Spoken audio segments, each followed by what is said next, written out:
the way we started the game. We forced them to so many mistakes. We created a few very good chances, which we usually score. Yeah, I also liked the game because it was pure football what it was about. So I've seen so many games recently and during my life where it's all about time delay and dives and pretending to be injured and then continue. This was two teams wanted to go all in, attacking wise and pressing wise, without anything to add, just pure football. And again, big compliment for Paris Saint-Germain that they were able to beat such a strong Liverpool team. Ora Anna Slot, a manager, Liverpool near Tinning King. Eddie Howe, a coach at the Newcastle United. Yami Aduma, watching since 55. Which a Man City 3-1 Wembley. FA Cup, 70 years on. Munye any domestic or major cup bia. Sana mo approaching Liverpool or more character say. I just think it is separate from the cup final. This is just a great moment for Dan and of course for Newcastle. But the cup final is of course all we're thinking about right now. I think it does feel different. I think the whole thing this season has felt different in the sense that I think we've just gone about our business in a really calm, controlled way, professional way. We've had a really tough run of fixtures in the Carabao Cup, and I think to attack those games in the way that we did, and of course you're in the midst of a busy campaign, Premier League, FA Cup, we've sort of just gone from round to round, and now we've ended up in the final, but there's been a lot less emotion, so I think outside of sort of in here, and hopefully that helps us in our performance in the game. You never quite know what effect that will have, but we've been very much focused on our build-up and preparation and getting the game plan right. So I'd say that's the biggest difference. The expression the fans give in every game is huge for us, and we're going to need that. We're absolutely going to need that 50% to turn into 55 if possible. We need every bit of help we can to push us over the line. Genuinely, whenever I look at a team selection for any game, there's always decisions to make. Top Sports, a good answer where they come from. Newcastle United manager Eddie Howe, ano ya team in kind. Top 103.1 Israel Multimedia Group Limited. So we print new design at the end of working. Omuno munima jumani ya jumani mani ya kono. Anything I have printing new design hunum. Israel Multimedia. Say a t-shirt, and answer key holders, marks, caps, invitation cards, flyers, posters, badges, labels, receipts. Oh, onapu. Esanso munima jumani yenti.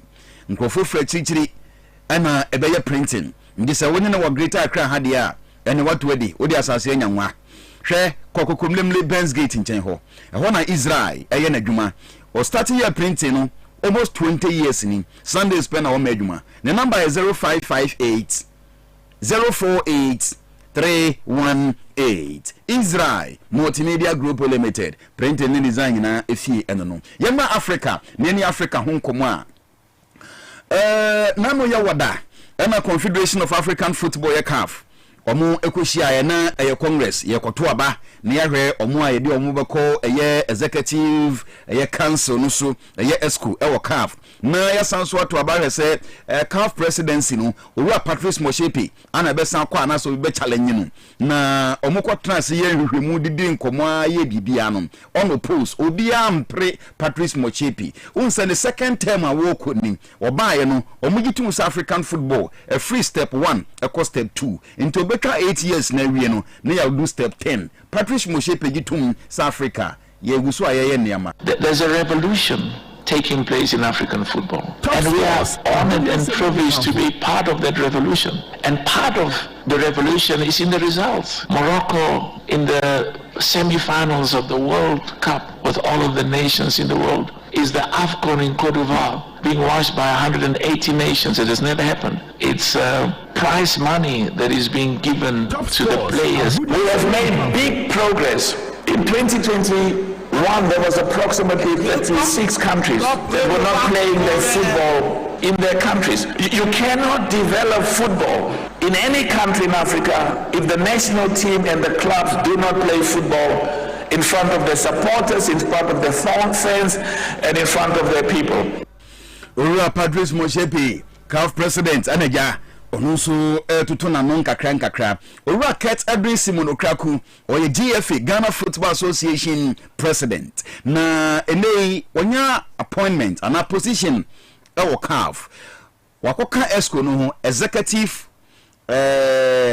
councilors no omombe fa adwene amamra ye adwuma aboa CAF no owura keto kreku ono kwa dem se ono bebia no owo no obi anko nje ono na mu yo obi koya nke be yasem ket nyankopon adomode na kwa san de na ba oba bedunra na wadi nkomo na Top Sports ye wo hobi. I'm very humbled, especially given the kind and caliber of people from Ghana who had previously served, the last one being President Kwesi Nyantakyi. And in saying this, let me say that I'm very grateful to him for his support, for his message 2 days ago. And it only tells me that I have big shoes to fill, and it is my singular commitment to work my way in that perspective and to ensure that I serve Africa, I serve Ghana to the best of my ability. I think that Ghana today occupies a strategic space at the highest level of governance on the African continent, and it is a strategic space that would obviously help the development of football. At least we have a voice, even though once you are elected you represent Africa, but we do have a voice, and that voice will be very loud. I would dedicate this to the executive committee of the FA, to my hardworking staff here at the headquarters in Pram Pram in Upper East, and at the airport technical directorate. I will also dedicate this to our theming fans who showed love by turning up at the airport, who are the pillars beyond or behind what we do. I appreciate their support and love, and I will call on all of us to use this opportunity to lead the chase for a new story to be told of our football. Thank you. Top Sports, a good and somewhere the campo. Ora Kurt Edwin Simonokraku, President Ghana Football Association, and Yatinin King, Black Stars, Otto Addo, at the 23-man squad, ahead of Chad, World Cup qualifier, and Madagascar. Abba, goalkeepers near 3, Lawrence Atizigi, Ewo FC St. Gallen, Joseph Wolacott, Ewo Crowley Town, Benjamin Asari, Accra Hearts of Folk, defenders Aya Gideon Mensah, AJ Oxlade, France, Ebenezer Annan, Ewo Red Star Belgrade, Mohamed Salisu, Monaco, Jerome Opoku, Ewo Istanbul Basak, Alexander Jiku, Ewo Fenerbahce, Jonas Ajeti, FC Basel, Razak Simpson, Nations FC Ghana, Kingsley Schindler, Samsung Sport, Ewo Turkey, Kamaldeen Mahmoud, Ewo Mediama Ghana, midfielders Thomas Partey, Arsenal, Elisha Owusu, AJ Oxlade, Ewo France, Abu Francis, Ewo Club Brugge, Belgium, Mohamed Kudus, West Ham United, Ernest Nyama, Ewo Olympique Lyonnais, France, Enimu Hofono, Antoine Semenyo, Bournemouth, Kamaldeen Sulemana, Ewo Southampton, Jordan Ayew, Leicester City, Jerry Afriye, Ewo CD Logo, Inaki Williams, Athletic Bilbao, Ena Christopher Bonsuba, Ewo Denk, Ewo Belgian League. 12 players due to injury omo amabi. Players nunye Ali Dusiedu, Tariq Lamptey. What do you say Tariq Lamptey bebo bench ne? And so everyone say we bra or bebo bench ne edama Brighton. Omuni we no or bebo bi ne. Brandon Thomas Asante, onunso pra Abdul Mumin, Joseph Edu, Abdul Manaf Nuruddin, Abdul Fatawi Sahaku, Baba Idrisu, Ibrahim Sulemana, Daniel Kofichre Bununi Bay, oh, we preach Majid Ashmeru, and Joseph Pencil, Omuna due to injury T, Oman to me, Top Sports, Simon Otoado, Equa visited Gamanche, and then 3 days. Na Otoado visitation no, and some eba. Adaya, Ghana Kobo World Cup, enti Gamanche, oh. I support no na omumon paye magana have yentimi and qualify na Otuado din komo kakra to seek for your support, for your guidance. We have difficult matches, difficult tasks ahead of us. I think the Ghana nation, the Ghanaian nations needs urgently a victory or victories to go to the World Cup, and for that I think we need the support of all Ghanaians, especially also the GAP people and the GAP chief, to support us in our task so that the whole of Ghana can be happy and everybody will be joining us if we go to the World Cup. Ora Otuado Black Stars coach and a team in Kane. You go so Black Stars in one common player. Your friend Alfred Duncan.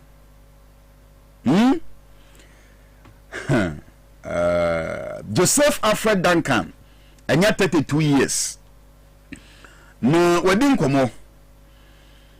Ninkomo na we no say onyakwenya bebo Black Stars e no no ajaye adenti a o se oban ye no manfo bu amano ebu no manfo amano no ono di ne huni se ball onimbo paa na yakofa nkola bi FA president players bi no ne school members players bi no mo na Black Stars na wo tenchen o se he yakoso paa Black Stars ho enti on did this anema na chi e man carry and say national team no about 10 matches from 2012 to 2017 one shegu and at 20 about 4 matches or say 2 goals that was in 2013 about club footballer Alfred Duncan a boy in Inter Milan pain 2012-2014 we free one call Livorno na loan from Livorno to Sampdoria from Sampdoria to Sassuolo and call Fiorentina Cagliari and near any more say or born about the Venezia 11 matches on she go meaning the position into the or a defensive midfielder na Joseph Alfred Duncan say sir disrespect and as a respect away nyano Black Stars in there they say to me my back because when you with the national team, I think it's kind of complicated because it was my decision to quit with the national team because I wasn't getting the respect I think I deserved. And for a player like me, when I go to the peak of my career, I think I deserved more respect, which I wasn't getting enough. So I think it was best to part ways in order for the younger ones or the ones that think they were right for the team to be able to get a chance to play, because I think the most important thing was for the country to get to the heights that the country deserved, and not about who had to play or who had to be on the bench. So since I wasn't getting enough playing time, I think it was better to be on the side for the right players to play. Past few years, I think the 2 new coaches that came both reached out to me and then they wanted to work with me. But for me, it was very difficult to go back to the national team because the expectations were really high, and then I had already made a decision where I was stable with. I wanted to be in my position, and then not going to the national team also gave me other benefits because during the international break I'm able to spend more time with my family. So for me, that was one of the best decisions I ever made because with my family I was less time with them, and then making that decision really helped me a lot to be able to spend more time with them. So I wasn't willing to make a step back, to abandon that situation, and then it was really difficult for me to change my mind, so I just decided to stick with my initial idea, not going back to the national team so I could spend more time with my family. It's fine now because at my age now, I don't think, obviously I can be able to give more to the national team, but I think they are really young ones, more talented, and who have more fresh blood that can really help the national team than I can maybe in this very moment. So I don't see the reason why I should block someone's chance of going back to national. Top Sports, a good and somewhere to come for. Joseph Alfred Duncan, former Black Stars player, and he didn't and get moment. He said 20 over. He said that was back in 2012. Not Kurt in market. Makacho said Kurt was your best. I always say Kurt is the best. On one case, on one side, was your best. The football is in safe hands. Okay, now you're not Ghana Premier League. You're about week 24. On say week 19 and 7 by no kotoko yi swatreman no enti yes break for 33 days. Now sanke ya back no ya twaso from week 20 mpanifa postpone week 20 21 22 enti ya twaso from week 23 enti ene ya bo week 24. Accra Lions and I say young apostles about Accra Lions ene Nanajima Medu Park Juliet Apia referee. Heart of Folk, any Dreams FC, Legon Stadium, and Rain, David and Danny, and a referee. Samates Elbo Kotoko, and Ne in Century Stadium, Adari Abdul Latif, and a referee. Watana, Betem United, Elbo Vision FC, Nana Fusudi Abo Park, Afonso Atiapa, and a center man. Basake Holy Stars, Elbo in Swatreman FC, in Swatrevo, Muzo Majaligibo, Timu Granny Hobio. Na nanke bekoso ewo Ampane Arc Arena Masol Hansen and Kibedi Maso Jessica Mantrenfie Pando Heart of Lions Bo Karela United Pando Stadium. Robert Mosey referee. Nation Service Bebo Mediama Kumasi Dr. Kwame Chase Sports Complex Bram Kese. Referee Rustom Gamali Sanobe and a man of the game. And answer for the game. Legon City's Bebo Chelsea. Brekum Chelsea no Legon Stadium on Sunday.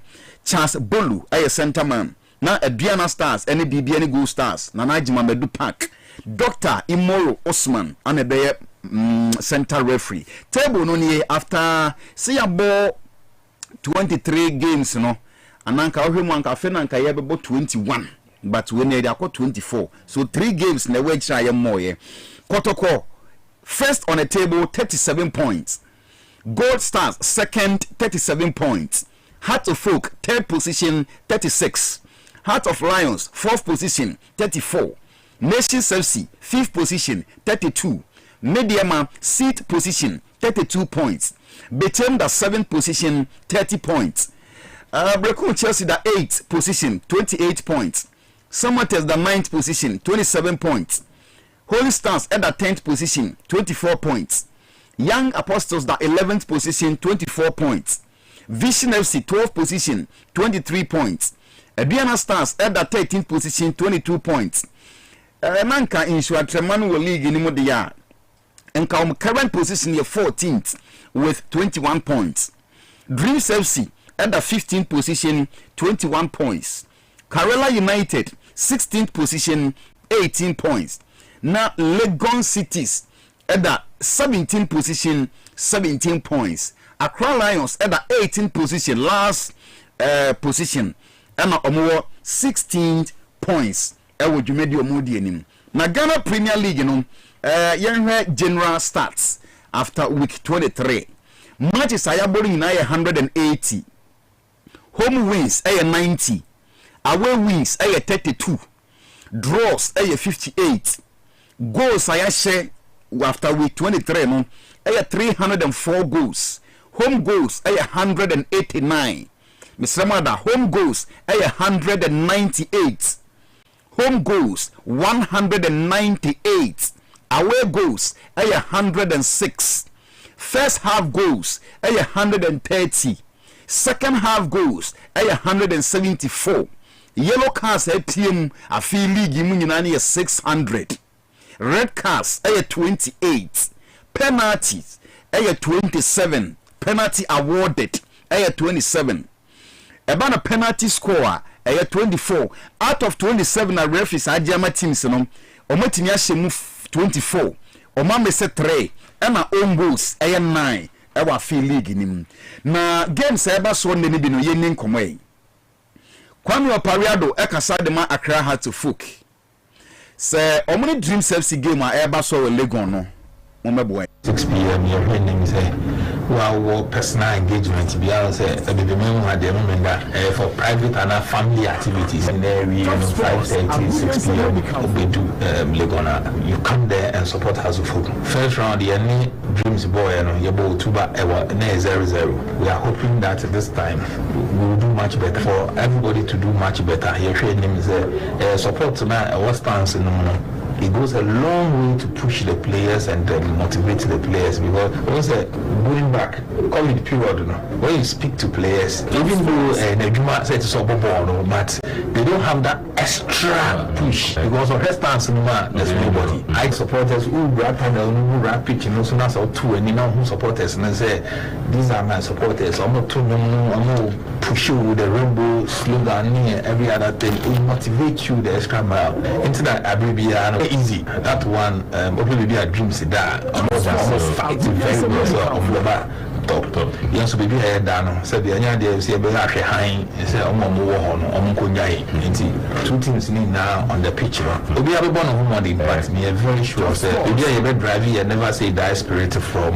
extra motivation and everything Oko campus is here everything is perfectly well. Top Sports Ora Kwame Opariado public relations officer Accra Heart of Folk Opariado de futuo ama Heart of Folk supporters ne say Mona last week you go home though you we need 2-0 safety zone hono mokofa ho a ene ya charge ya yokotu sika we ho or the foot among say memo beyond kofaho na emfa how eneka emre Hartlefolk.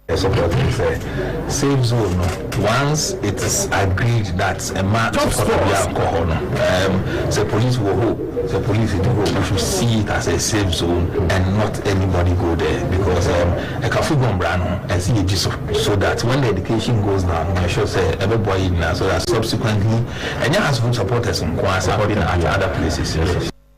Kwame Opariado na yetene ken one Dream FC na airborne Dream FC coach Karim Zito ni nickname Sariki airborne against Hartlefolk has any GFA president team keto kreku team Dreams na airborne Dreams the 15th position mkoye Karim Zito say Hartlefolk game no nie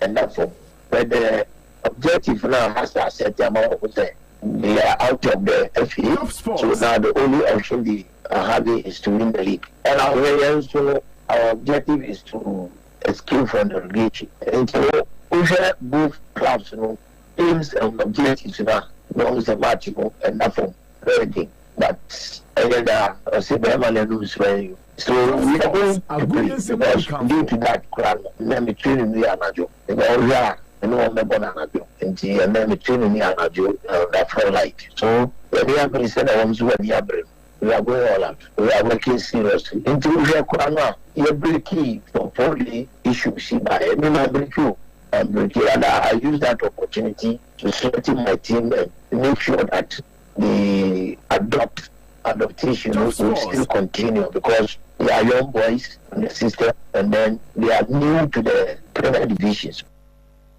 Ora Abdul Karim Zito Sariki and I attaining K. This is top 103.1. Check with your time. Exactly 7:08 a.m. And check the AC. A Rikus Vision Furniture Works. A young Kumya and Pados and wardrobes.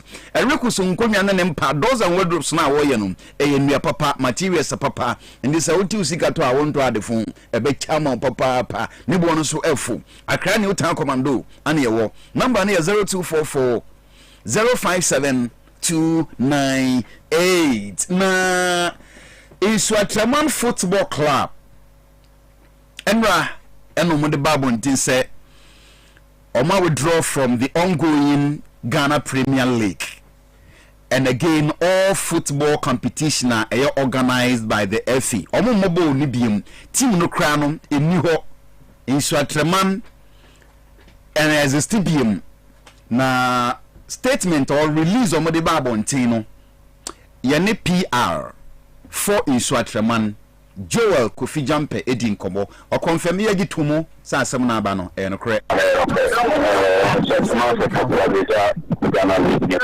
and not Premier League in all football activities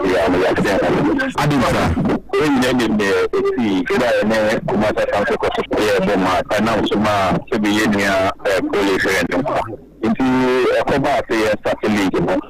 Now, the year from Asocrea, possible before Assembly or your complex. The Asocrea of the mind, the way you could be here. And the sequence and the Obama should be here. And so the ABCIM and your police one a kind of city in the fan of the year in the Tia Club. And let's over some comments, go social media, and some commentaries via across the world. Of Mexico, on the my football club, the Africa. You look at the city, the country, the country being power.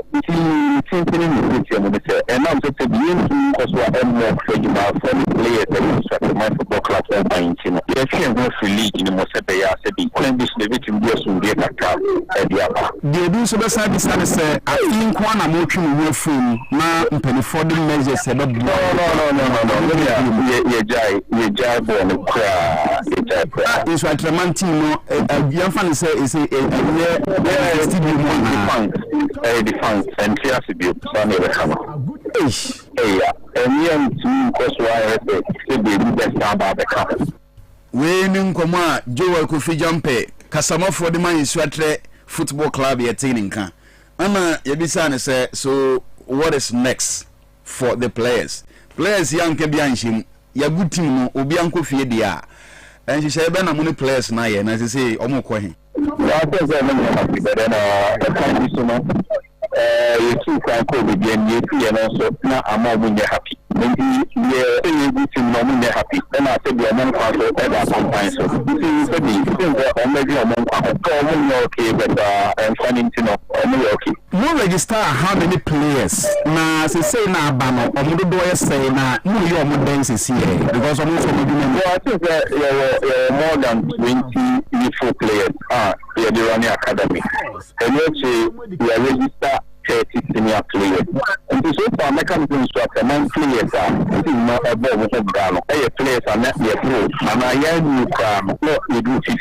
And I'm not do 50. And as I say, no, senior team in the academy in Nana, say senior team in Kwan. For now, you're good instruction.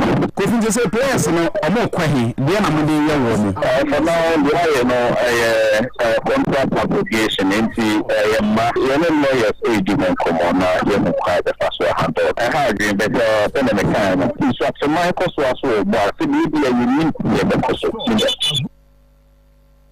a minute silence. So at my yo.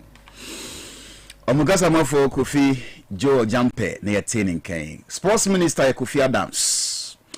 Wadin komo Kofi Adams said din komo generally fire in sports in general. Football, badminton, cricket, weightlifting, swimming, athletics, boxing, BBAB, judo.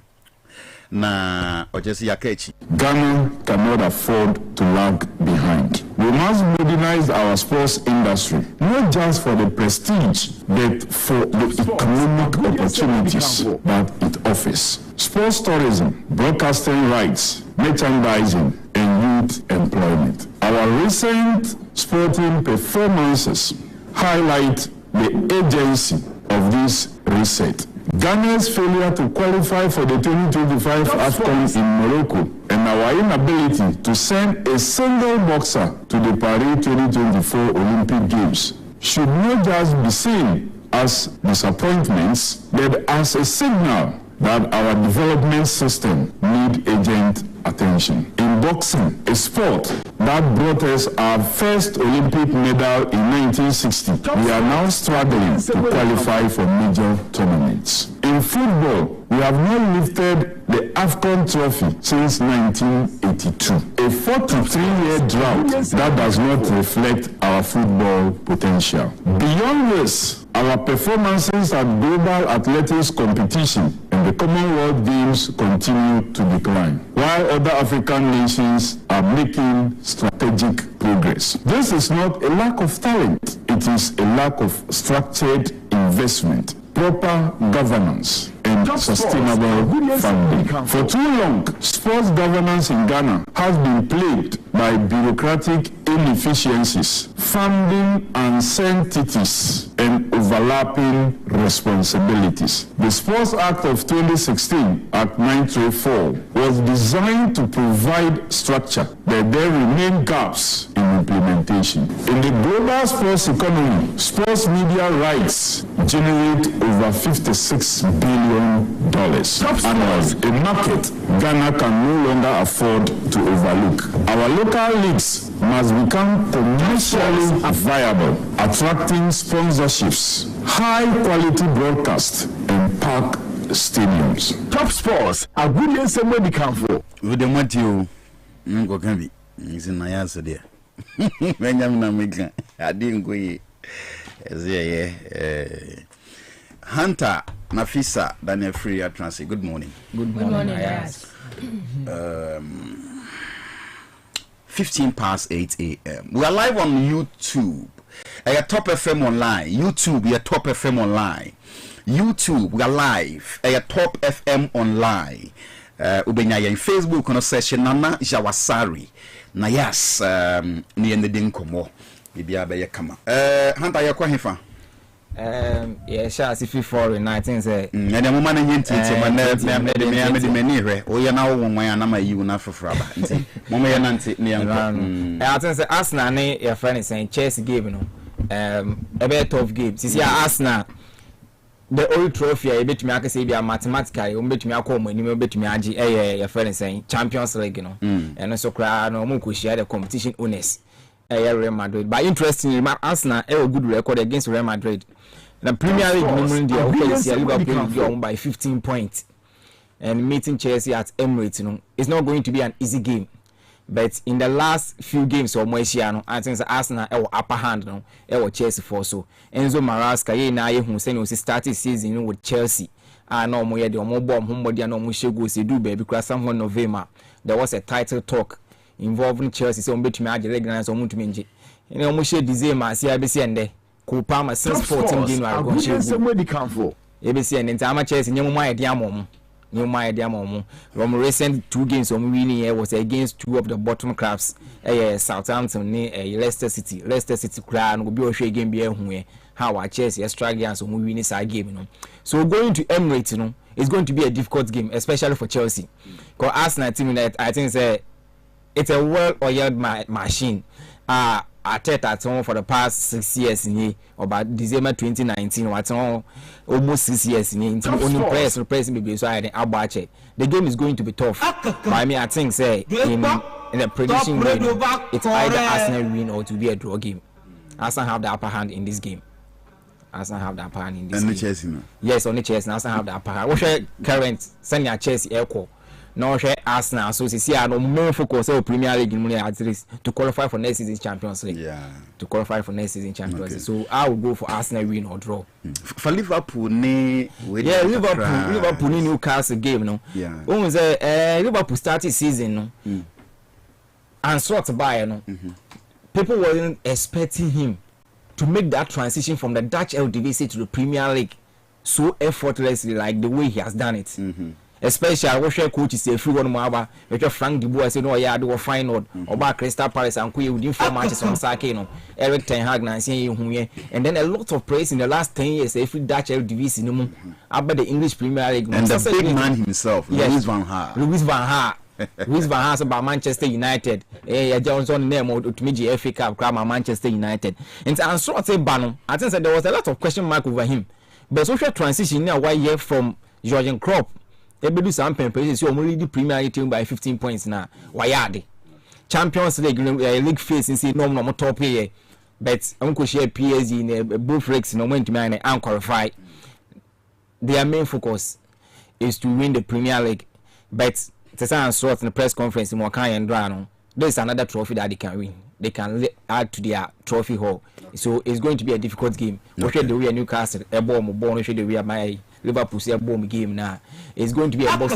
football it's going to be a boss football but I think Liverpool also have the upper hand but there's a cup final it's just a one game and they be here to me see cup final they be here to me see but I think I think Liverpool have the upper hand Liverpool go into this game as favorites okay but I won't be surprised being it a cup final I won't be surprised if Newcastle actually show up a cup final Newcastle can actually show up but when people in the Liverpool go into this game as a huge favorite but there's a cup final so anything can happen Nafisa yes Yankwe if anything can happen you share some short statistics between Arsenal and Chelsea you say on the league table Arsenal at second with 55 points Chelsea fourth with 49 points now goal score that is in Premier League so far Arsenal actually 52 goals and then Chelsea 53 goals. It means that Chelsea lead Arsenal with just a goal. Yes, share form guide in all competition. Arsenal about 5 games, 1 win, 3 draws, 1 loss. That of Chelsea 5 games, 3 wins, 2 losses. Until you comparing these two form guide in all competition, I think Arsenal is a little bit ahead. We can't trust both club though because omu on stable form and they will be able to me winning the next day Chelsea bet me lose and now the other don't bet me winning the same applies to Chelsea yes previous meetings in all competition that is between Chelsea and Arsenal omu share 194 games 76 wins for Arsenal 62 wins for Chelsea and 56 draws into this stat also shows Arsenal is ahead of Chelsea, the Blues. Premier League games are almost here from 21st October 2023. Chelsea and Arsenal about 2-2. 23rd April 2024. Arsenal equal share Chelsea 5-0. 10th November 2024. Omobo 1-1. and this shows say of course anytime at Chelsea any Arsenal ebe win no and ebe shia no the possibility and the probability say Arsenal ebe share Chelsea there is very very high. One match or some few facts about these two teams, most especially with Arsenal, say they are unbeaten in their last 6 games against Chelsea, 4 wins, 2 draws, and their longest win was that time almost share Chelsea by 5 goals to 0. Going into the game, Nayas, I think say Arsenal look favorites against Chelsea. Arsenal look favorites against Chelsea. Okay. Carabao Cup, Newcastle, Liverpool.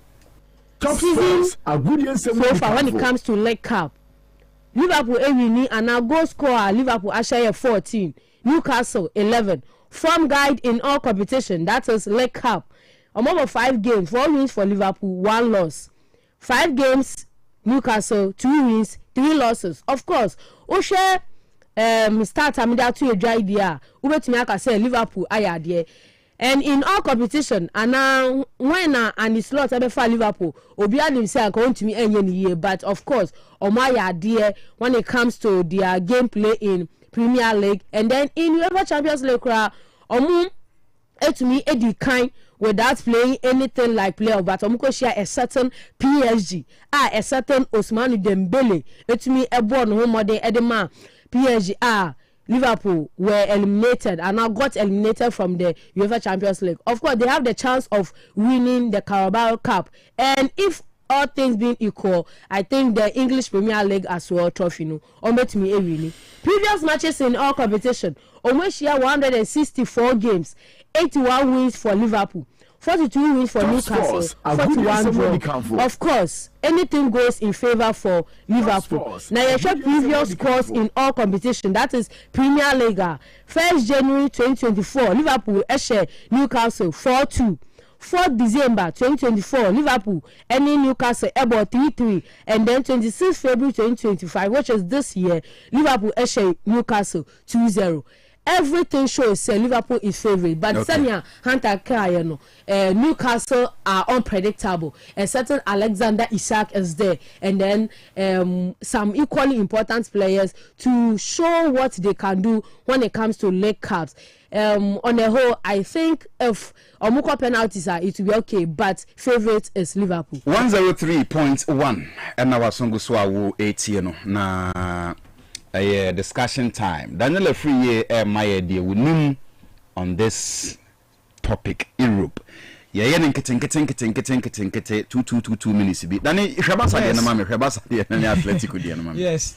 Now yes, Barcelona, Atletico Madrid. Tough. In fact, very decider. Yes, a decider. And you see, one interesting thing about these two clubs, and they say they have met so many times this season, and we the first summer meeting now, and for the first time in a long while, they are also fighting for the La Liga trophy. And if you look at the dynamics of how both clubs play their game, you realize that are very different. Atletico Madrid with Diego Pablo Simeone, Obeka Champions League, you heard the one on bomb game. Most of tactical play and I said display than they do or park and so it's about defensive style. So you see, say most of the times, formation 4-4-2.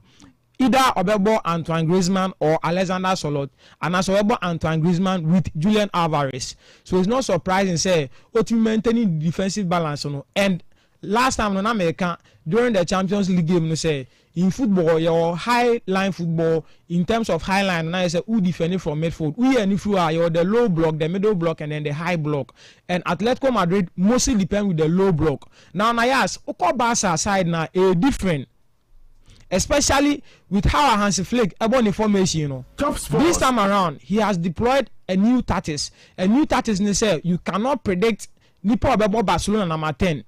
It could be Daniel, it could even be Gavi or Pedri. And now, we have Barca for form of Mukra in Europe. You can talk about Rafinha, you can talk about Lamine Yamal. These are two prolific wingers. This season, carry Barcelona going. So it is not surprising, say Barca. This season they are competing in the La Liga, they are competing also in the Champions League, and they look favorite this time around. Say Madrid been a and then maybe Inter with their Italian tactical display, anytime be a Barca ebe show no, they tend to make sure say, especially Ubeka Jose Mourinho, Eddie Inter, ability a Barca no, maybe they are the only clubs on betting Barcelona. So in this particular encounter no, you can see say that is no defense versus attack. Now yes, it's going to be a tough game, but I think say Barcelona will carry the day. It's going to be a 2-1 win for Barcelona. I don't think say Atletico Madrid can overshadow Barca, especially with the Omufesi here, how they manage to exit the Champions League. Psychologically, still Atletico Madrid and sound. Yeah, so it's a 2-1 win in favor of Barcelona. Barcelona are your favorites now. You're ready that one. Yes, Nayas. Arsenal Chelsea, it has been a rivalry. 1907, the London Derby, the bragging right. I will do anymore. Nayas, when him say Arsenal ekra record be a why Chelsea. For the last 6 games, Arsenal beat Chelsea. No, Arsenal winning 4, Abo draw 2 in the Premier League. In the NSL, 6 games are course between Arsenal and Chelsea. No, Chelsea ain't meaning kunim. Arsenal now the dominant force between this particular fixture. The last time it happens, say Arsenal. To Chelsea so in 6 games no was between 1995 and then 2005. That was a period that Arsenal Football Club and then to Chelsea so that long stretch in 6 games not Chelsea ain't meaning kunim. So is the record going to continue? That is the topic to talk about. Now the two coaches know but different formation. Okay, Arsenal, as usual, they are going to play in a 4-3-3 formation with Abraham Raya in goal post at the right back, Julian Timber, and then you are going to have the center pair of William Saliba alongside Gabriel Magalhaes. The left back position, open that and that energy now. You clearly going for Ricardo Calafiori because he'll be a better option than Lewis Kelly. And then in midfield, it's likely say Mikel Arteta will play Declan Rice and then Abraham Tiefano. Thomas Partey, who has also become in the Black Stars lineup, no, and then you have Martin Odegaard, one of the best in the last 3 seasons. Up front, you are going to have the first 9 position, Mikel Merino, because of the absence of the strikers of Arsenal, Kai Havertz, Gabriel Jesus. And then on the flanks, the left wing and the right wing, you are going to have Abraham Tiefano, Martin Odegaard, and then of course Abraham Tiefano, Trossard, also on the other side. Chelsea, Enzo Maresca, they are going to play in a 4-2-3-1 formation. Clearly, it is going to show say Reece James on the right. Then you have Marco Cucurella, the most informed after the Euros. You have the center pair because of Arsenal for the way I'm crossing ball, the way I'm good in the air. No. So Abraham Tiefano Tosin Adarabioyo will play and partner Abraham Tiefano Levi Kowe. Then we have in goal post Robert Sanchez. He has gone back to pick Robert Sanchez as the number 1 goalkeeper ahead of Felipe Jorgensen. Then in the midfield we have the Moises Caicedo and Enzo Fernandez. Up front clearly is going to be Pedro Neto, and then on the right side is going to be Jadon Sancho. Then you have Cole Palmer, the number 10. Then you have the number 9 as Nicolas Abraham Tiefano, Christopher Nkunku, because Nicolas Jackson is injured. Now yes, I'm predicting a 1-1 draw in this particular encounter in the in the English Premier League between Arsenal and Chelsea. The Kakrabes also yes. A final game. Yes. Now yes, 2021 as Saudi Arabia Public Investment Fund be taking over Newcastle. The dynamics of Newcastle Football Club assistant. Now they are having the mentality of a trophy winning club. They managed to play in the UEFA Champions League season last season, and it did not end there. Omar Trier said this is Omar Remo tough on which there is a possibility. Even over the final Omar Bedria, they managed to, in fact, supersede so many clubs, including Arsenal. Omar Trashium. It shows they say clearly no. Papa friend Eddie Howe and the Saudi Arabia Public Investment Fund are doing something right, because Eddie Howe from Bournemouth, nobody expected say about building such a club for Newcastle.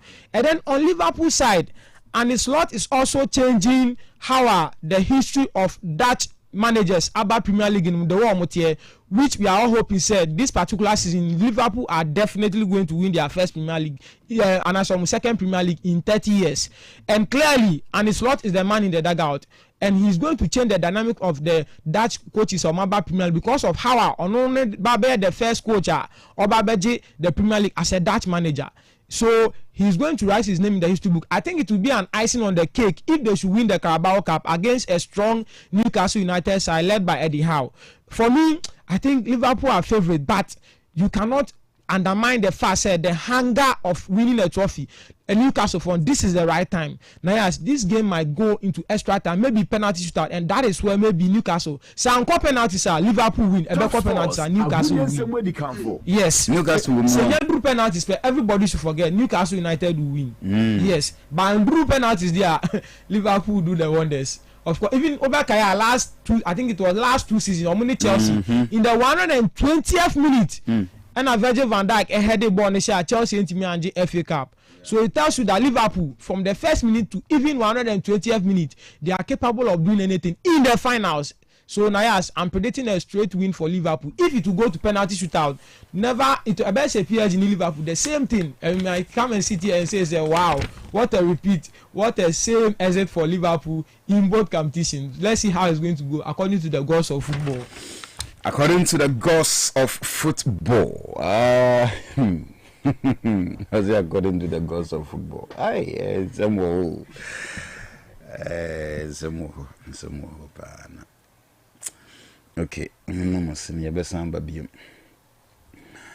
I'll say, Ivan Sousu is watching us. Yada was say, Jacob Phobia Lover, on Facebook. And Zime Ernest, or say I'm watching you live from Wenchi Bono region. Thank you so much. Jata Bismarck, or say I'm watching you live from Achim Sechere in the Etiwa East region. Keep watching, thanks so much. And Junior Sikasem, bro, let's say Junior Sikasem. Apia Collins, or say Mama, I am watching you live from Seshi in Kunyao, bro. Hey, Mikum. I know network ni you now see there. Hey, Imani. Network here where I'm going. Na Apia, what is say? Man Yonga Ali. Man Yonga. Network will be na watipao. Iti I was a Wingunyanga Zangaracha was free. Anabra. And I will walk 1 hour safu. So wow. David Pepra is also watching us. Say this one says, I'm a cancer boy.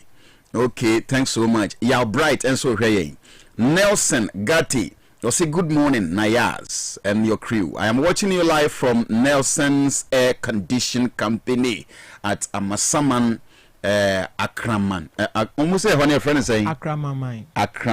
Yes. Akramamai. Or where I am from Akramamai. Liverpool will beat Newcastle United by 2-1. Okay, Nyaman be brina wo nti Facebook number like mon comment and share emfa emwaye. Mama first de fata ema aboafo.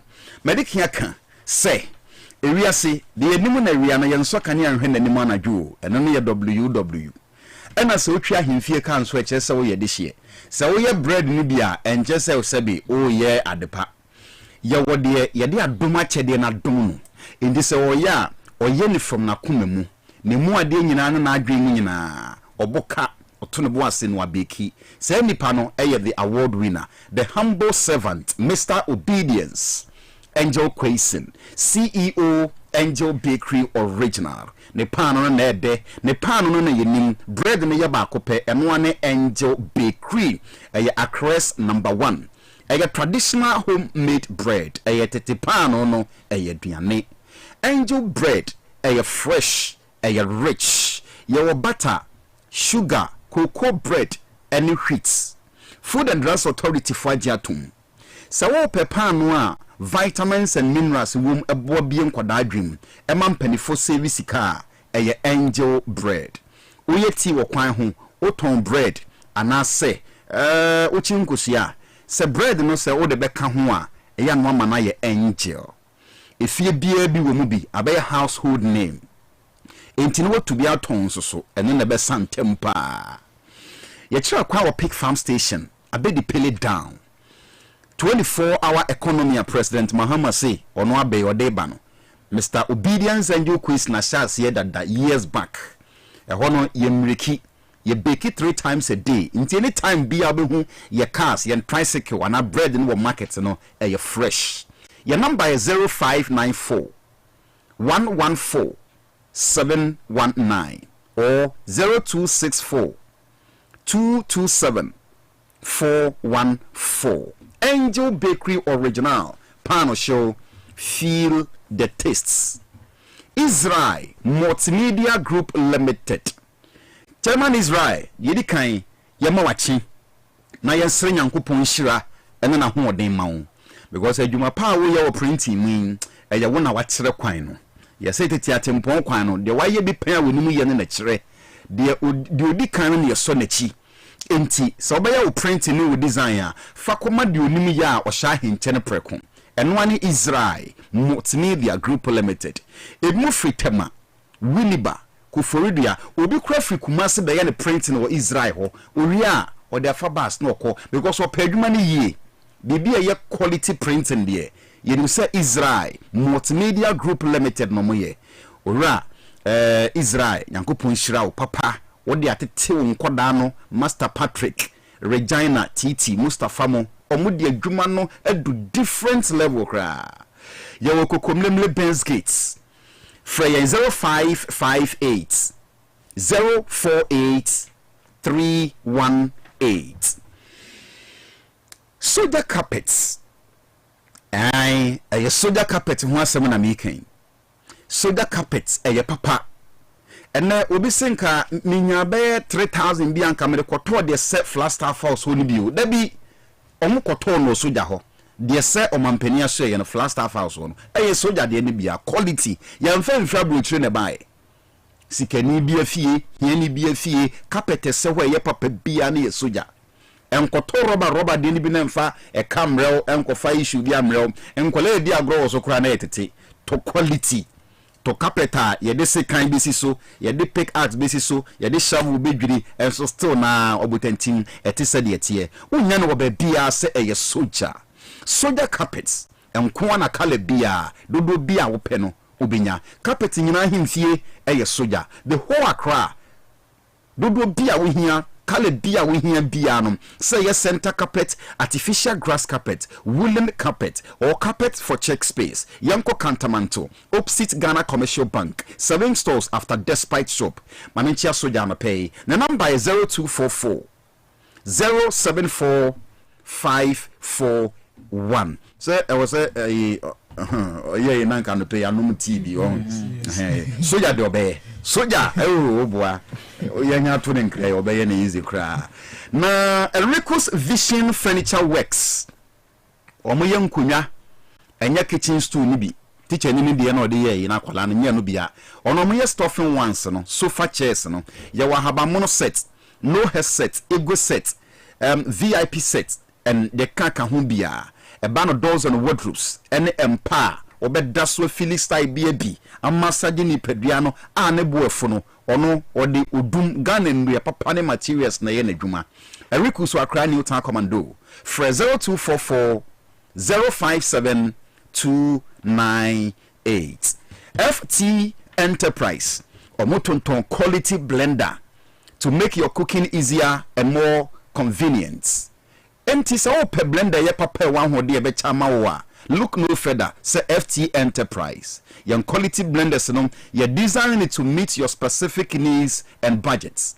Okay, now the obey ne say you say enema mo ayedin enti 100 cedis or 150 cedis as initial deposit to us here not for 29 days obetua 485 Ghana for a month obetua 505 cedis for 1 month 2 weeks obetua 515 ana ebia 2 months na obetumi de atua obetua 535 ye boa obi adwen obi aho obi ameto de papa ewo FT Enterprise yenchen ye wo circle tiptoe lane fre 0244 655 644 uni ye ndi ensa waswo ebreko pa Mummy Murphy ni uncle. Nafisa bro. Uncle. Okay. So me shall see free the Minister of Sports and Recreation.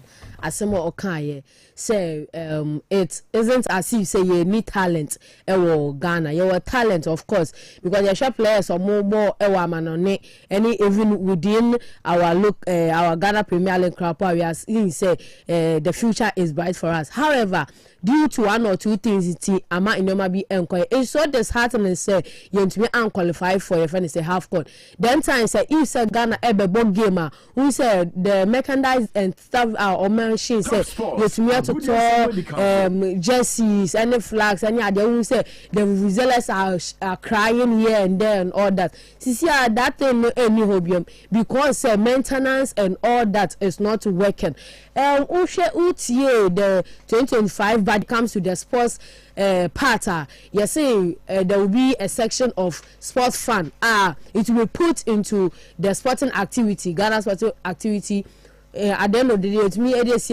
when it comes to purchase jerseys to help clubs to help the improvements of the growth of the Ghana Premier League teams and many other things are in Pedrophobia so much me ayama Ghana football so that it will be attractive most especially people will buy into the product people will invest it as sponsorship up to now very soon the season will come to an end you need sponsorship but I think say Mr. Kofi Adams any the vision of the NDC government most especially President John Mahama for Ghana, your friend is football to develop. It will go on well and as expected. When it comes to past glories, they be non it has been so long that we have to do away with this past glory so that the way forward you need to me acronym I get that mileage that improvement that development send your other African countries making progress typical is Morocco you show me stadiums you show football the caliber of players they have how they play how well they manage the team it's very very attractive and beautiful to watch but you can't Ghana there the same can't be said about your friend say Ghana Blasters and Ghana in general when it comes to football activities. Blasters squad out in Jomama presentation answer na Obeshasien. Okay, say we would want the Blasters to be fully of local players. Look at the squad that came. Local players in here too. And we are three. Okay. Razak Simpson and then Benjamin Asari and maybe Amagai. Yes. Oh. Kamadini Mahmoud. Okay. I'm siding with JM because when it is full of the local players because they know among themselves. Omobo, your friend is a leg, you know. They know each other. That teamwork is there. Now yes, look at those foreign players. One of the you may see in said this season after AFCON, our elimination for AFCON on 3 any idea. Until someone and a man of the man on consecutive times. Tariq Lamptey Brighton and Hove Albion against Chelsea. Only a man of the match. Yes, he is injured. He's not making and he's not playing. But squad for your friend is Brighton. So the same thing happens to we and Thomas Tepate. Yes, on to me and more AFCON. And so a day or two he played for Arsenal and he performed marvelously well. Iñaki Williams Emma assist Emma Nico Williams na Nico Williams share no kasa wing so or share when we are saying that we are going to talk about these foreign players they are doing so well 21st match you are against Chad Accra Sports Stadium you will see the performance say they are not going to perform but what we saw after our elimination from AFCON it should persist. It should show in our qualification World Cup. Obia say we missed out AFCON. That is fine. As for World Cup, dear, Obia say we have to qualify. When we take microphone and call outside and voice pop, the possibility our Ghanaians people have the confidence to say you better qualify for World Cup is very little. It's very small. Obia energy there team numu. Okay. Inti yes sir. We are coming. They are coming home after this weekend. That performance, you sure EPL, La Liga, Bundesliga, Serie A, any the account now. We want to see them.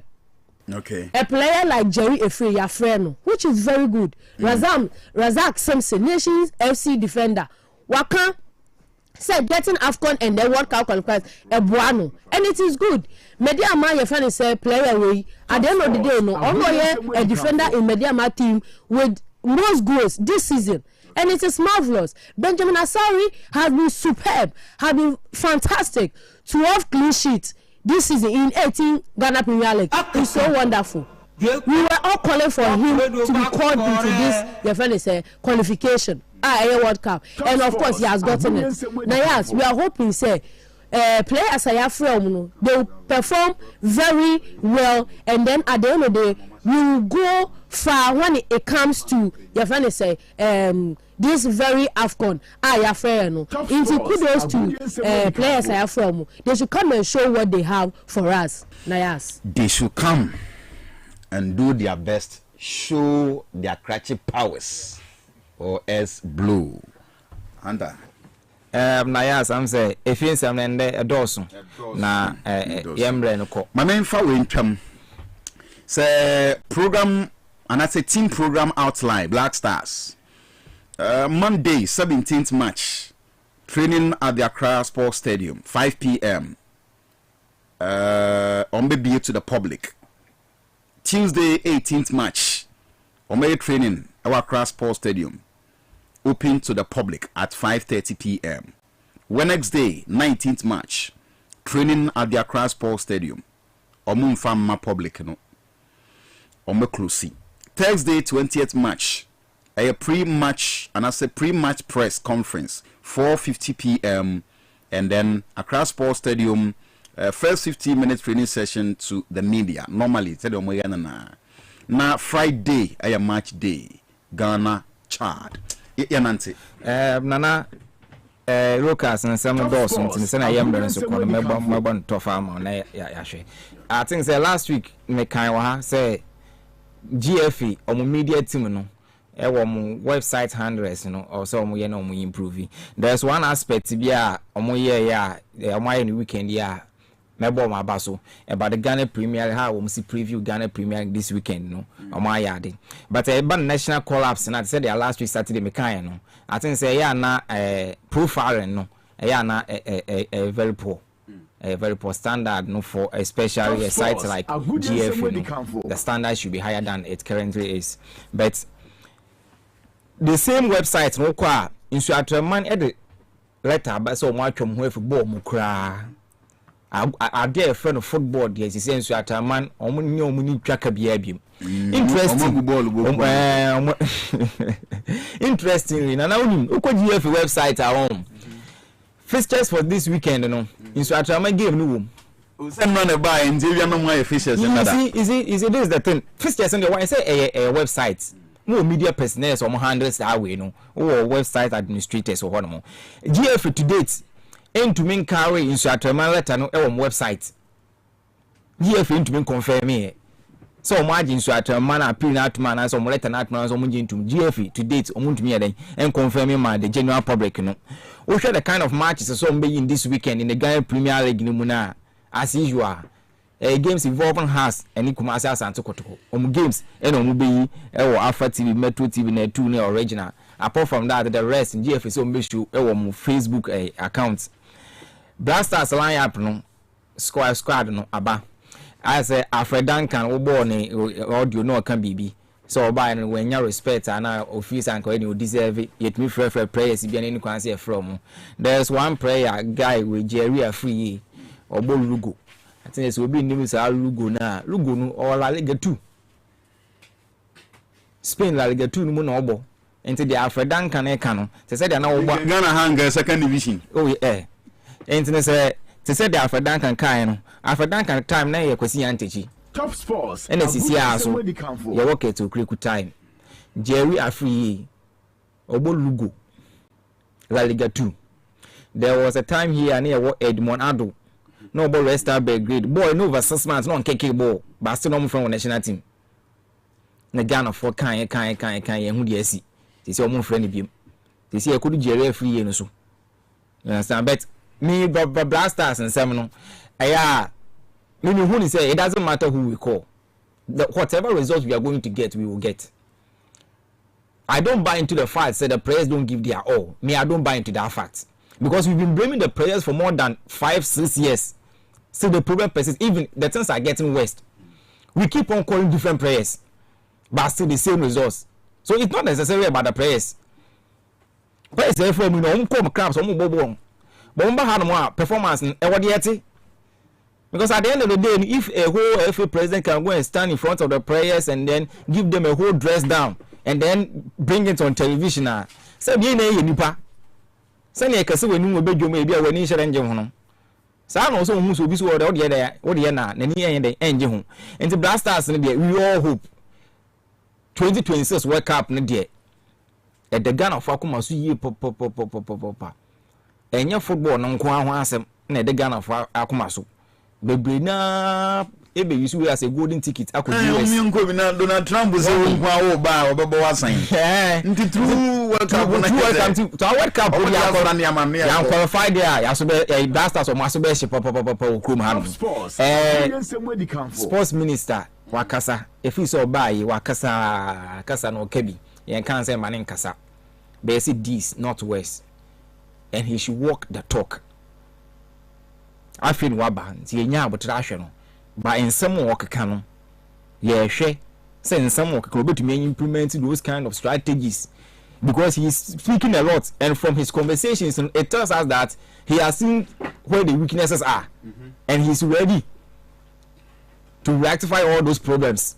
Top Sports are good. We are just in the 3rd month of the year. We will give him that time to see what he will do if he can actually walk the talk. In some of the Wakibia, we need a total reform in our football. We need a total reform in our football. And to send Usi Casano, ye bon pa say, ne Jumane ne Casano, ebese, ebeko yi pepe. Keto Krekusu, ye bona baso, say, which me alcohol room or esco member never calf. I'm saying, Kwesian Techi no, Kwesian Techi wasn't even in line of one day become the president of CAF. And to know, Secretary Krekusu could do what Martin say, Anasa Mananko. Yes. Anas ni BBC adaroma. Top Sports. Anas ni bi ene na baby we. Until Kate ya bona baso say offer Ghana flag na high e wo calf. Nana me free one man so atraman nsemi I think say asefem say omo free league ni mu. I think say now okay we say at least an come to me train me ball league no kra wie ya. But almost dream players in safety home. You see, as we know, PR within common so they have at least about 50 registered players, and they are in communication with various lawyers to see how best they can handle this the situation. Because no matter what a person will contract, and any person they say every club no we dissolve all club. So whatever is left on their contract, you have to pay them off. So I could be 2 years, I could be 1 year, I could be 3 years on contract. So you have to pay them off. What it says only one year you maybe. So whatever is left, they have to pay them. So I think that GFE will also have to step in to make sure that those 50 players are rightly served by Insuatraman. They need to look after them properly. They need to settle them properly. And Kuyukunu and Sembia no be but now may be Akatuana Yahibia. And the acronym come on farmer. Nana say Premier League no, my summarizing with just predictions. Summer test no kotokono. I think say it will be a draw game.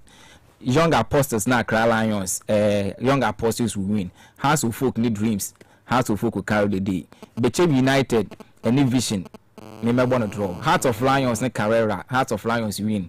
Legon Cities ni be Chelsea. A good draw game. When say in Suatraman every league game, Eduana is now closer to the relegation zone. Hey. We use Suatraman from Eduana is now closer to the relegation zone. Into Moot Nefi Abo Bibiano Good Stars. Bibiano Good Stars, you started league, you know what that first they do, baby. But the point difference between them and Kotoko is not that huge. Okay. Yes, so they are still there. But Eduana playing at home. They've won their last 2 home games against Bibiano Good Stars. So I'll go for a 3 win. Eduana as usually they do. Okay. A 1-0 win for them. And in Suatraman Basaka the end they say a free. Even though GF confirming it, but nations in media so I'll go for a draw game. Danny, Nayas, yeah, my starting free Blasters call up now, Banaso, and Nayas, a question back up. Squad no emu ha and emu do. My hey, intino. Okay, line up now. Let me say what the camp football players in the Nina and Tanya, I say ball players Nina. Name let's see if. Yes, let's see if you bet me a strong starting 11. Now yes, against Chad, Ebia in goal post at Ziggy, not bad. I'm surprised I almost say Tariq Lamptey injured because indeed I went to check and I realized he wasn't injured. So I don't know. Well, let's see. But if that is the case, there, it means that Abranti Alfredo Schindler and a right back position, you know, which to me is not quite impressive. But on the left side, no, you are not going to have our usual Alidu Seidu, the workaholic Alidu Seidu. He's not going to be there. And likely say, if that is the case, Gideon Mensah and about the left side. Alidu Seidu. Yes. On boy. On no 2, no 2 ni 3 ni na. Oh, okay. Tariq Lamptey or then okay. The short guy. Okay. Number 2 shirted player Alidu Seidu. Yes. So he is also injured. So it's likely say Gideon Mensah will be at the left back. Then the center pair, no, Jiku and Salisu will be playing there. Now yes, let's see the midfield. Midfield, no, Otuado 4-2-3-1. I mean, so Otuado, Mengan say Blasters. Your usual lineup 4-2-3-1. Because say Mikaso Otuado has me the credit in be manasa because 4-2 on Timmy fine. So let me say in this way, say Blasters. We usually play in the 4-2-3-1. In the 2 pair, no, double pivot. You are going to have Thomas Partey and either Elisha Usu and I say Abu Francis. Me prefer say we should go in for Elisha Usu because he is more tactically disciplined. Abu Francis means shut down and penny game nisa because of 1 or 2 things. But personally, so a very good player. So I prefer Elisha Usu and then partnering Thomas Partey. Then in the 3 behind the number 9, no. 3 no, I prefer Mohamed Kudus definitely going to play there, and then Antoine Semenyo, one of the best players in the Premier League this season, on the left side, and then at the right side, and there's Miyama, and then I saw on the moon that either Inaki Williams and I said Jordan Ayew, and in games like this, we hear Jordan Ayew because the experience, you know, and the spirit of the Blaster and the captain, no, is here no Babedini ho. So you go in for him, he can get the goal for you anytime. Now yes, squad no more Hana say Modru, sack the coach. That is the answer. Just sack the coach because this lineup can win any game in Africa. Just one way. We Schindler on a strong now. This squad can win any game in Africa. And you know, I think it's a coach, you know, and also here. So so fast forward to Insuatrema issue, you know. Before club be bet me jai league ni say on more league ni bim na yas e was say FNU where 14 days before club no be withdraw no say on more league ni biom so atreman drop a letter na nra ade achi omu say omu mbo biom. I don't think say they've respected our league enough because it should have yes na yas it me can see asem so me can see asem so it is because of senior yaya nyoma no na ama ho kwama we nyinesi na yas nipa na wo so we ni mbo me ma first evidence 1 o dey say letter ni di na season no omucho 204 2025. I don't know which year ben 204 2025 204 yes 2024 2025 and even date crying so yeah date omu year just 2025 yes date crying so it means that omu yes so president it means that omu rashi and pose omeden ombe pose we and I don't blame them that much because uhwe let and move there was another part omu try say their game between Kotoko any their game between Samates and I'm taking such a decision yen dey see Kotoko so I won't even go there but then they see against Samates na yes omu tu kwa ni na akwa Samates game no according to report they face so many security threats. That means that no mu feel say they are not safe and to protect lives and properties in conformance na only omu ejuma they feel say it is right say omegu club no and who show we nyina na who analyze here see assemble so the football players involved.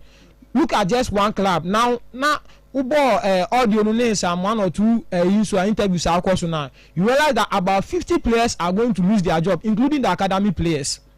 So now yes, if one football club able to remember 50 footballers using the club then melenkin to their minister kind it tells you that football really employs. If you do it well, it's going to generate. Intimidate chief you so at remind you know their kobata their sports minister kind honorable Kofi Adams kind then it means that we need to do our football and put the structures well. I'm very happy say no analyze the situation, you know, more than a journalist. And you hope na hanta ka say omra no meye this no omra no meye djuma no we are hoping and believing in him, we are trusting him because at this stage we need someone who will be movie and sports forward. So let's see how things will go. But for Nswatrema, all the best, and let's see. Now, yes, Ghana Premier League, this is the time. And over the game between Kotoko and then Samatesa.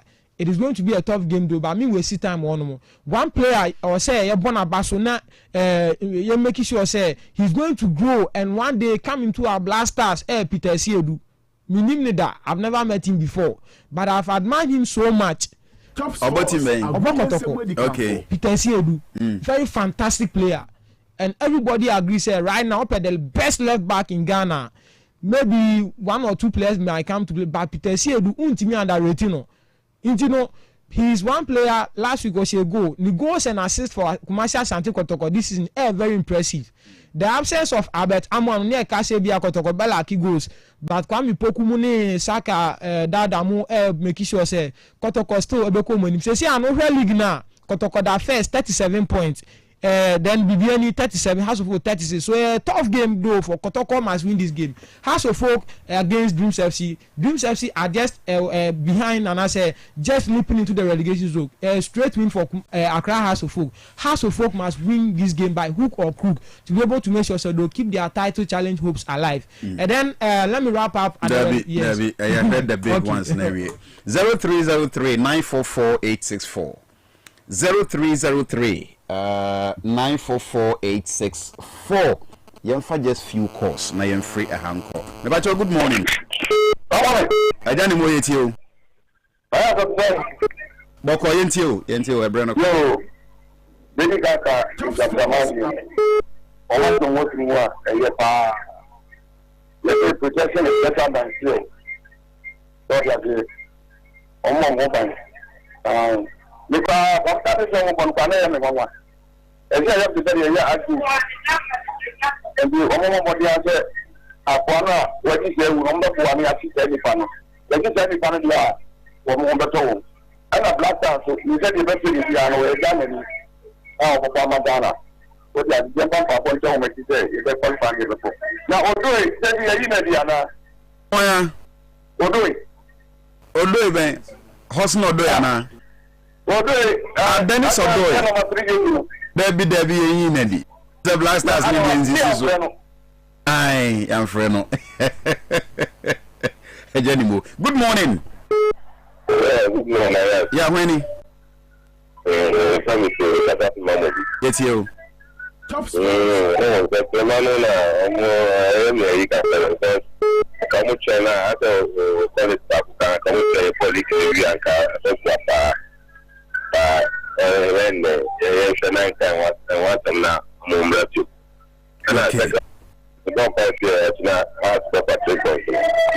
Now I say, how say bonne? Hello, good morning. Good morning, Nayab. Yes, boss.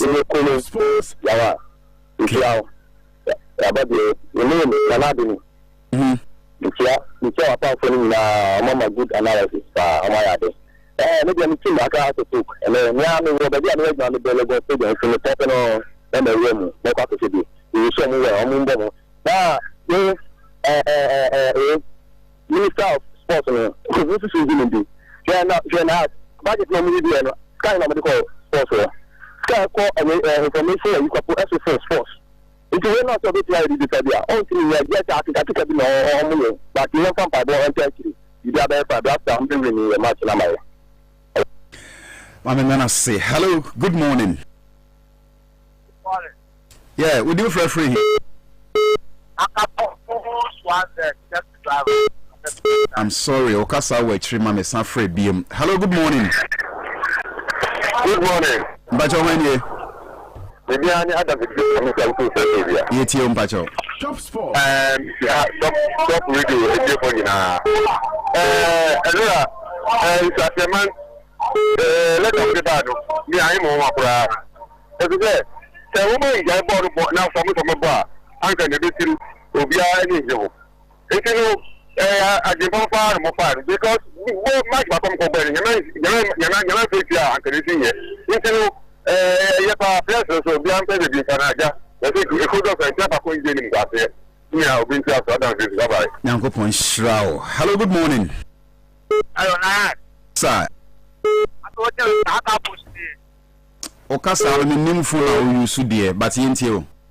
Top Sports. I'm a champion. I'm the champion coach for the whole Ghana and the whole Africa. What part that they book about papa. One me cry very challenging. Good morning. Good morning. Pacho Henny. I have a question. Apostle Pacho Yetio. Top Sports. Let me show you my family. It's a Canadian born baby. Let me say, in fact, the more of my boy, and the same thing to the Managua. And dear, this phone, your trade official response on what the Bema team on a yehu. Aha. I came there. You know, we try to have to control them and put my in the market. Am I hadn't come. Oh, council, Apostle, and Coupon Shroud. Good morning. Top Sports. Hello. When I want to go you yet you are watching. And you yes. I was going to my phone. I think I'm not a treasure. And come up to let them come out here now. No more request for Tibia. Then I'm Yamakono. As some mamma, Bambo, for Senator, and Super Bar. And Gamania, Bambo. What summer testing? Na security police is so that for can who then so nanka esa ko show yes ni so mbe mo mo sa de nso be bi mbe bia no tell me ya we league in the say one team ko boni amana be 50 I mean security personnel etuo ni agyan ne bom nyina ka ho sika se na betu omuka ani asem no ba me so na ta se onko sango funa omu ko yesa me se mi ya se be asam na ba and you say the some guys are the last show me some I had an amwa. Don't and no more guys. So because the consumer be say uncle taking revenge. Oh, this is all for us and now we have the accept of our shots and media. But the Konama something to be there. Fana person, me pacho good morning, sir. Yeah, I think the first element, my mom said, Bianca, what I think it's a moment and talk really, since Mombi Piamo, and crepa. Long someone did about the tea, I will get a the moon. Intellectual, educated, until I have more moment, no because I never had your story with the regiment. Because when it's a football, or manager, a fix cannot move into our communities are where I'm lying. And because of football, let a cat at the same thing, Until now, Becanasa, my namase, intimate faco be a beam. Top Media Group Gala, Basso 31st this month. A holiday, this Monday. Yenana Muslim for Quantino, Muya 31st, no be uncle baby. Inti, ye quote Wembley Kutubabi. Would you would so with team company be am waiting a be represent here? Mumbra near have a fun.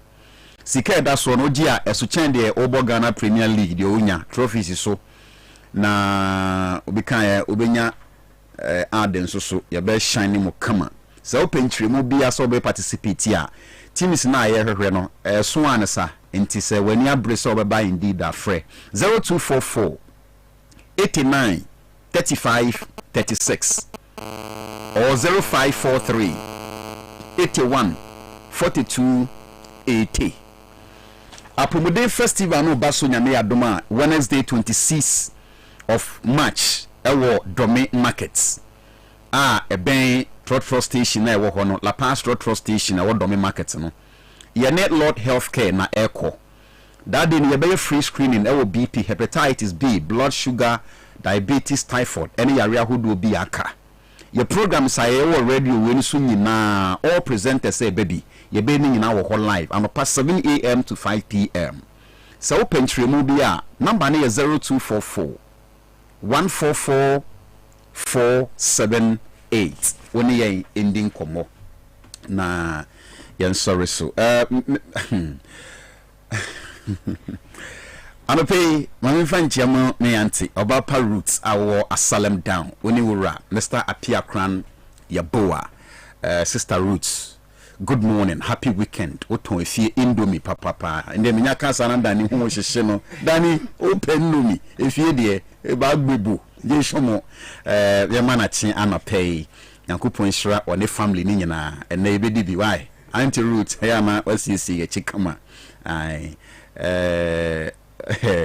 Rosemary or say Auntie Rose your friend Odo BA Mrs. Odo BA of our Odo BA fast food no asantoa menchiao ene all my baby girls workers ni enuanom awmo ho nyina redo ne big guys so maka nyina Odo BA Yankupon enhyira mo bebre Black Stars match ne ye ne ho nkomo beba na eye na Nesco Enterprise sie kana Nesco a unse ono de ye fa ne chama na dwuma ne kasama no otwenko dishin foforo old ones ene ehwa kande papa eye quality ye nchia na Nesco ode ye be kwa de aba 2 matches enye izo sika wumbat nana edu Black Stars so a opportunity ni nyina ne se oye patriotic o my bapa na me hira no nonsense so hira ne biem kwaku eti say fro kwaku lalas wo Israel multimedia group le no so ho oton benz ho niama a che say unni size kra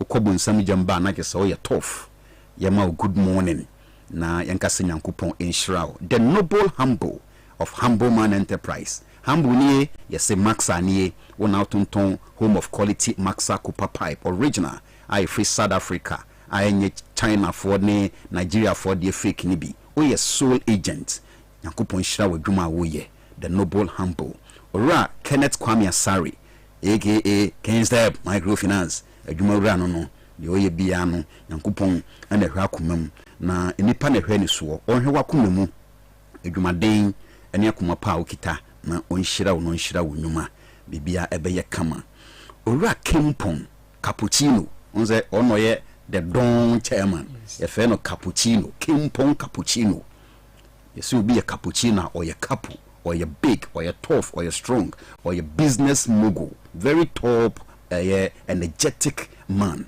Nyankopon shira ora Kempon CEO of Kempon Travel and Tours and in the business is we appreciate him so much. Dr. Sikasem amazing indefatigable man enono champion baba papa our de Ghana kwa buchiri dia buchira ba Ghana e ba na babri mu a circle Dubai e hwa no wo yanchia Dr. Sikasem anopay na yeman happy weekend se Nyankopon hira no nkura no fa no nkomra fa no nsan ensid bia ekron no nye from seed bia ss bonti ho a embroda chei ba for dakwa number 1 professor in Benz mechanic alajo motors musiesie ka bia bi the titiri eye Benz nti yesemo ye excellent and expert in Benz mechanic all the staff top media group gala no me bomba isenke ye dura no wa bi hia then ya yo simple because omono de ye no be ye mungamu pa Mr. Chiba for that quest alajo motors we love you so much